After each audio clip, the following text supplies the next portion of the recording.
গেছি। এখন কোথায় যাচ্ছি বলো তো? এখন যাচ্ছি আমার একটা ছোট বুনুর বার্থডে, তো সেখানে ওরা ঘরোয়া মতো অনুষ্ঠান করছে, সেখানে নিমন্ত্রণ রয়েছে, তো সেই জন্য পুরো রেডি হয়ে গেছি। তো আজকে পুজো দেওয়া দিয়ে একটু ব্লগটা স্টার্ট করলাম। আশা করি আজকের ব্লগটাও তোমাদের অনেক বেশি ভালো লাগবে।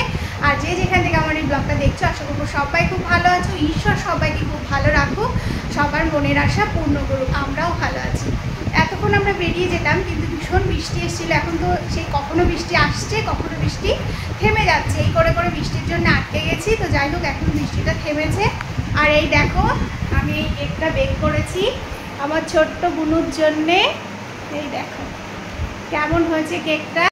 এই যে এই কেকটা আজকে আমি নিজে হাতে বানিয়েছি বুনুর জন্যে। তো এখন যাব, চলো যেতে যেতে আবার কথা বলছি।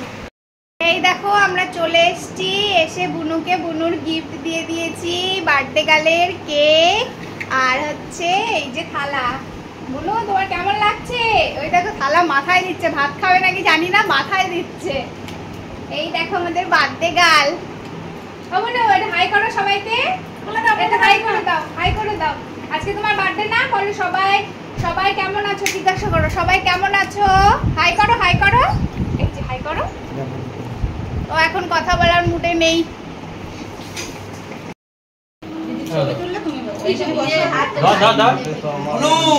তোর মার জন্মদিন কবে?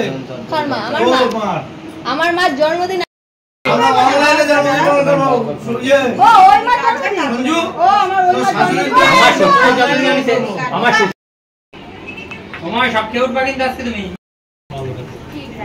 বাবা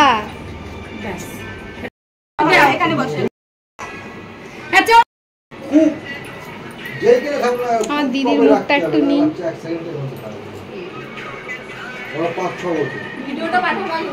হ্যাঁ একটা ভিডিও পাঠাবো না।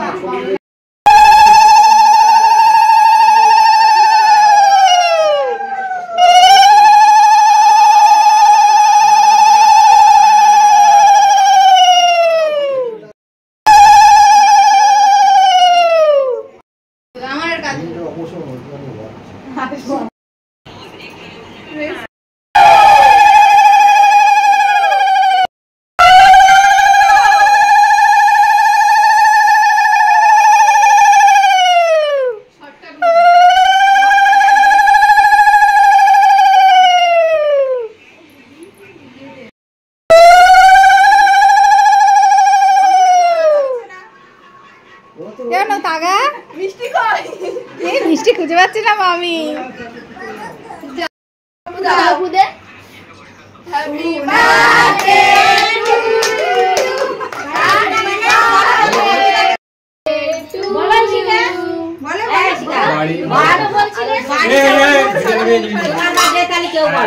আরে বড়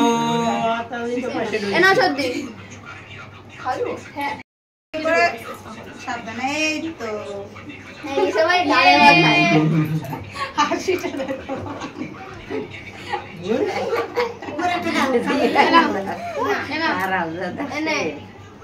অত দিস না, মারে একটু কি খাওয়া দিয়ে আসো, মারে পাপারে।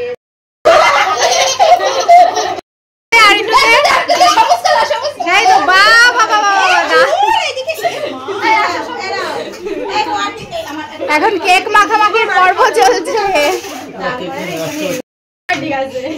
আরে চলো কপালে রাজটি ওই যে ফোনে তাকাও। আমি লাগাই নি কিন্তু, আমি লাগাই। এ মা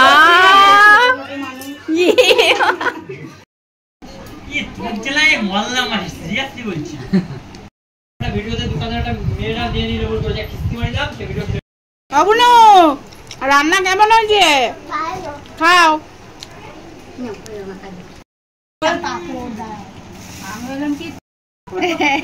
অল্প বলেছি। মিষ্টি ডানা মেরে দিয়েছে সকালবেলায় কখন তখন কটা হয়ে যাবে।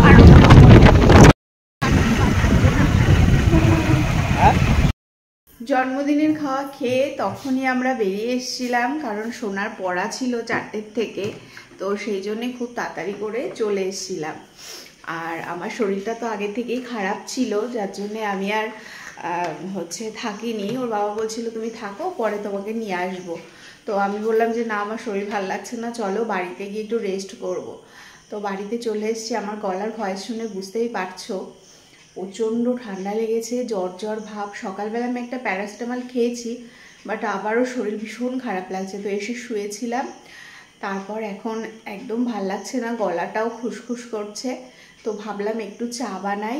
তো এই দেখো জল নিয়ে এখন একটু চা বানাবো, চাটা খাবো, খেয়ে আবারও একটা ওষুধ খাবো। ভীষণ শরীর খারাপ লাগছে। আর যাওয়ার সময় ছিটে ফোটা জল লেগেছিল, চিচির করে যে ইলশিগুড়ি টাইপের বৃষ্টি হয় ওটাই হচ্ছিল, তো সেটাও লেগেছে, যার জন্য আরও বেশি অ্যাটাক করেছে। তো যাই হোক চলো একটু চা বানিয়ে নিই। তো কিচেনে চলে এসেছি, চা বানাবো। আর ওরা আবার ফোন করেছিল, দিদি বলছিল যে বোন আবার আয়। তারপরে বোনজিও ফোন করেছিল, বলছে মাসি আবার আয়, রাতের বেলায় লুচি করবো, তোর জন্যে ময়দা টয়দা নিয়ে এসছি। আমি বললাম না মা তোরা খা, আমার আর ভাল লাগছে না, আমি যাব না, ভীষণ শরীরটা খারাপ লাগছে। ওরা খুব মিস করছিল, কারণ সবাই চলে গেছে, আমি থাকলে ওদের ভালো লাগতো। তো আমি আর গেলাম না, সোনাও পরে বাড়ি চলে এসছে। তো এই দেখো বাসন টাসন সব আমি মেজে, রান্নাঘর পুরো পরিষ্কার করা আছে। যেহেতু দুপুরে রান্না হয়নি, দুপুরে রান্না না হলে কিন্তু বেশ কাজের মনে হয় কাজই নেই। কথা বলতে পারছি না, কষ্ট হচ্ছে, নাকে নাকে কথা হচ্ছে। তো এখন আদা দিয়ে চা বানাবো, চাটা খেয়ে ওষুধটা খেয়ে তারপরে দেখি কেমন লাগে, কারণ শরীরটা ভীষণ খারাপ লাগছে। সোনাও সেই দুপুরে ঘুমায়নি, পড়ে এসে একটু শুয়েছে, আবার উঠে বই পড়বে, না হলে ও চা বানিয়ে দিত। ওকে আর ডাকলাম না, ভাবলাম একটু রেস্ট করে নিক, তারপরে উঠে আবার ওর অনলাইন ক্লাস রয়েছে, এমনি পড়া রয়েছে, সেই জন্য নিজেই চলে এসেছি। তো ভীষণ কষ্ট হচ্ছে, আদা দিয়ে একটু চা বানিয়ে নিই। দেখো আদাটাকে গ্রেট করে দিয়ে দিয়েছি, এবার খুব ভালো করে ফোটাবো, মানে আদার রসটা খুব ভালো করে বের হবে, তারপর এর মধ্যে চা পাতা দেব। চা তো বসিয়ে দিয়েছি আদা দিয়ে। আর আদার যে একটা সুন্দর ঝাঁঝালো একটা ব্যাপার থাকে, গলায় গেলে কিন্তু ভীষণ ভালো লাগে, যখন এই কাশি কাশি খুসখুসানি একটা কাশি হয় তখন। তো সেই জন্যে আদা দিয়েই চাটা বানাচ্ছি। ওর বাবাও খাবে। ওর বাবা কি বলতো, ওর বাবা হচ্ছে যদি এখন বলি আমি রাতে খাবার বানাতে পারবো না, বাইরে থেকে কিছু কিনে আনবে, কিন্তু যদি বলি একটু চা বানিয়ে নিয়ে আসো, সেটা কিন্তু বানাবে না। কারণ ও এইসব রান্নাঘরে কোনোদিনে ওকে কিছু করতে দিইনি দেখেই হয়তো এরকম হয়েছে। সুবিধা অসুবিধা কখনোই কিছু করে দেয় না। তো এই জন্যে আমার কষ্ট হলেও উঠে আসতে হয়েছে, যে একটুখানি চাটা খেলে হয়তো ভালো লাগবে। চা খাওয়ার নেশা নেই তবুও, কিন্তু অবশ্য যদি একটু করে দেয় তাহলে কিন্তু ভালো লাগে। দু এক সময় ভীষণ কষ্ট হয় যে আমি তোমার জন্য এত কিছু করি, তুমি তো আমার অসুস্থতা যখন তখন একটু কিছু করতে পারো, তো সেটাও করে দেয় না। তো ভীষণ খারাপ, মানে কষ্ট হচ্ছে, একটু করে দিলে রিলিফ পেতাম। আর কি করা যাবে, চলো নিজেরটা নিজেরই করে নিতে হবে। দেখো কি সুন্দর ফুটে উঠেছে, কালারটাও কিন্তু বেশ সুন্দর চেঞ্জ হয়েছে। এখন আমি এর মধ্যে কিন্তু বেশ কিছুটা চা পাতা দিয়ে দেব, একটুখানি মানে কড়া কড়া করেই চাটা বানাবো। এই দেখো কি সুন্দর কিন্তু চায়ের কালারটা হয়েছে। আর এমনি তো চা খাই না, যখন খাই লিকার চাই খাই, দুধ চা একদমই খাই না। কখন মানে কোন দিন খেয়েছি দুধ চা সেটাও আমি জানি না। তো এই দেখো চা বানানো তো আমার হয়ে গেছে, আর কি সুন্দর চায়ের একটা গন্ধ বেরোচ্ছে, এই আদার গন্ধ ভীষণ ভালো লাগে।